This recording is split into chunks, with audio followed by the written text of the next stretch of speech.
வணக்கம். தமிழ் நியூஸ்க்காக ஜான்சி ராணி. தாய்லாந்தில் நடைபெற்ற சர்வதேச சிலம்பம் சாம்பியன் போட்டியில் இந்திய வீரர்கள் அபார வெற்றி. தாயகம் திரும்பிய வீரர்களுக்கு சென்னையில் உற்சாக வரவேற்பு அளிக்கப்பட்டது. தாய்லாந்தில் 4வது சர்வதேச சிலம்பம் சாம்பியன் போட்டி நேற்று முன்தினம் நடைபெற்றது. தாய்லாந்து சிலம்ப கமிட்டி மற்றும் சர்வதேச சிலம்பம் கமிட்டி சார்பில் நடைபெற்ற இந்த போட்டியில் இந்தியா, மலேசியா, இலங்கை, சிங்கப்பூர், தாய்லாந்து, நேபாளம் உள்ளிட்ட 8 நாடுகளைச் சேர்ந்த 800க்கும் மேற்பட்ட வீரர்கள் பங்கேற்று விளையாடினர். தனித்திறன் மற்றும் தொடுமுறை என்ற விதத்தில் நடைபெற்ற இத்தொடரில் நெடுகம்பு, இரட்டைக்குச்சி, சுருள் உள்ளிட்ட போட்டிகள் நடத்தப்பட்டது. இந்த போட்டியில் இந்தியாவிற்காக தமிழகத்தை சேர்ந்த 100க்கும் மேற்பட்ட வீரர்கள் பங்கேற்று விளையாடினர்.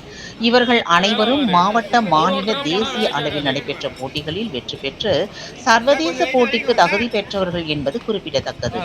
இதில் செங்கல்பட்டு மாவட்டத்தின் சார்பில் பயிற்சியாளர் டாக்டர் சூர்யா தலைமையில் பங்கேற்ற இளம் வீரர்கள், வீராங்கனைகள் 23 பேர் அனைத்து போட்டிகளிலும் தங்களது அசாத்திய திறமையை வெளிப்படுத்தினர். அபாரமாக விளையாடிய வீரர்கள் 20 தங்கப் பதக்கங்களை குவித்து சாம்பியன் பட்டத்தை தட்டிச் சென்றனர். மேலும் 16 வெள்ளி, 10 வெண்கலம் வென்று அசத்தினர். இதனைத் தொடர்ந்து நேற்று இரவு தாயகம் திரும்பிய வீரர்களுக்கு சென்னை விமான நிலையத்தில் மேலதாளம் முழங்க சிறப்பான வரவேற்பு அளிக்கப்பட்டது. வீரர்கள் மற்றும் பயிற்சியாளருக்கு உறவினர்கள் மற்றும் பொதுமக்கள் மாலை அணிவித்து தங்களது மகிழ்ச்சியை பரிமாறிக்கொண்டனர். இதனையடுத்து சிலம்ப வீரர்கள் ஊர்வலமாக அழைத்துச் செல்லப்பட்டனர்.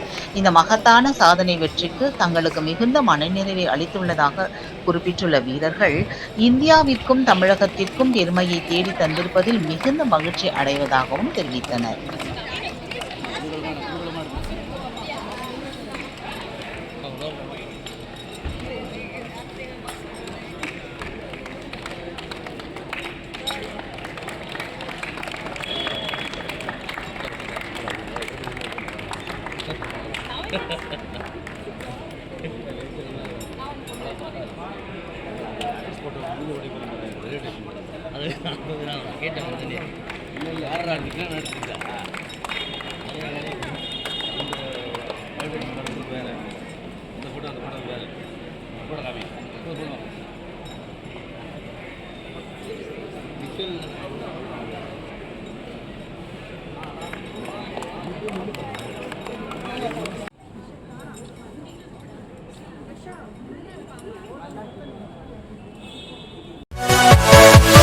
Yeah.